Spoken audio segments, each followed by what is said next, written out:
اذ قال اللہ، یاد کیجئے جب اللہ نے فرمایا، یا عیسیٰ، اے عیسیٰ، انی متوفیک، بے شک میں پوری عمر تک تجھے پہنچاؤں گا، ورافعک، اور تجھے بلند کر دوں گا، الیہ، اپنی طرف،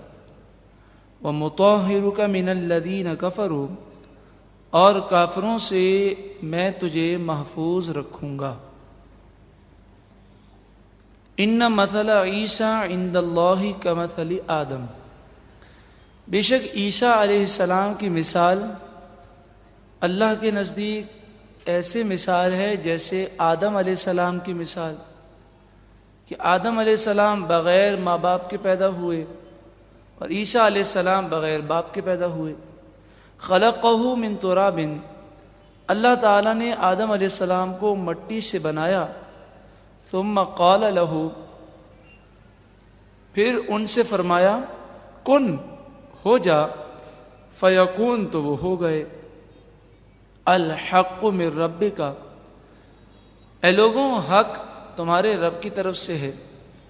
فلا تکن من الممترین، اور شک کرنے والوں میں سے نہ ہونا۔ فمن حاجک فیہ من بعد ما جاءک من العلم، اے محبوب جو کوئی آپ سے جھگڑا کرے علم آ جانے کے بعد، فقل، تو آپ فرمائیے، تعالوا، آ جاؤ، ندعو ابناءنا، ہم بلاتے ہیں اپنی اولاد کو، وابناءکم، اور تم بلاؤ اپنی اولاد کو، ونساءنا ونساءکم،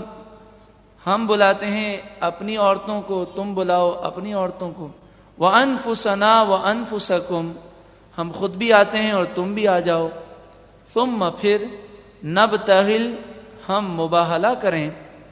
فنجعل لعنت اللہ علی الکاذبین، پھر ہم جھوٹوں پر اللہ کی لعنت کریں۔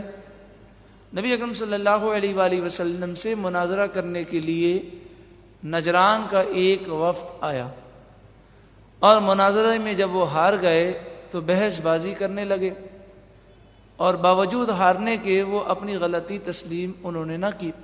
تو اس پر یہ آیت کریمہ نازل ہوئی، اے محبوب اب آپ ان سے مناظرہ نہ کریں، مباہلہ کریں۔ مباہلہ کے معنی یہ ہے کہ ایک فریق دوسرے کے لیے بد دعا کرتا ہے کہ مالک کو، مولا اگر میں حق پر ہوں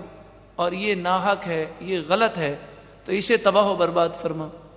اسی کہتے ہیں مباہلہ۔ تو آپ نے فرمایا، یعنی یہ آیت کریمہ نازل ہوئی کہ آپ فرما دیں کہ تم اپنے بچوں کو بلا لاؤ، ہم بھی بلا لیتے ہیں، تم اپنی عورتوں کو بلاؤ، ہم اپنی عورتوں کو بلاتے ہیں، تم بھی آ جاؤ، ہم بھی آ جاتے ہیں، اور سب مل کر ایک دوسرے کے خلاف دعا کرتے ہیں، جو حق ہوگا اس کا انجام سامنے آ جائے گا۔ تو عیسائیوں نے کہا کہ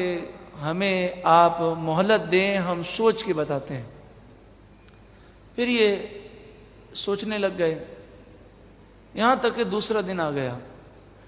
دوسرا دن آیا تو جس میدان میں مباہلہ کا چیلنج نبی اکرم صلی اللہ علیہ وسلم نے دیا تھا، اس میدان میں نبی اکرم صلی اللہ علیہ وآلہ وسلم تشریف لائے۔ آپ کے ایک دست مبارک میں امام حسن تھے، یعنی ایک ہاتھ سے آپ نے امام حسن کا ہاتھ پکڑا ہوا تھا، اور دوسرے ہاتھ میں حضرت امام حسین کا ہاتھ تھا، اور حضرت بی بی فاطمہ الزہرا رضی اللہ تعالی عنہا اور حضرت علی آپ کے پیچھے تھے۔ عیسائی سامنے سے آ رہے تھے، تو عیسائیوں کا کوئی بہت بڑا پادری تھا، جو ان میں سب سے بڑا پادری تھا۔ اس نے جب حضرت امام حسن، امام حسین اور حضرت علی اور نبی اکرم صلی اللہ علیہ وآلہ وسلم کی چہرے کے نور کو دیکھا تو کہنے لگا، اے عیسائیوں، میں ایسے چہرے دیکھ رہا ہوں کہ اگر یہ لوگ اللہ سے پہاڑ کو ہٹا دینے کی دعا کریں تو اللہ تعالیٰ پہاڑ کو جگہ سے ہٹا دے۔ ان سے مباہلہ نہ کرو ورنہ ہلاک ہو جاؤ گے، اور قیامت تک روئے زمین پر کوئی عیسائی باقی نہ رہے گا۔ تو انہوں نے حضور سے معذرت کر لی اور کہا کہ ہم مباہلہ آپ سے نہیں کرتے اور ہم آپ سے صلح کرتے ہیں، آپ کو جزیہ دیں گے، اور وہ جزیہ دینے پر راضی ہو گئے۔ نبی اکرم صلی اللہ علیہ وآلہ وسلم نے ارشاد فرمایا، اس کی قسم جس کے دست قدرت نے میری جان ہے، نجران والوں پر عذاب قریب آ ہی چکا تھا، اگر وہ مباہلہ کرتے تو بندر اور خنزیر بن جاتے، جنگل سے آگ بھڑک اٹھتی، نجران اور وہاں کے رہنے والے پرندے تک تباہ ہو جاتے، اور 1 سال کے اندر اندر تمام عیسائی ہلاک ہو جاتے۔ آگے ارشاد فرمایا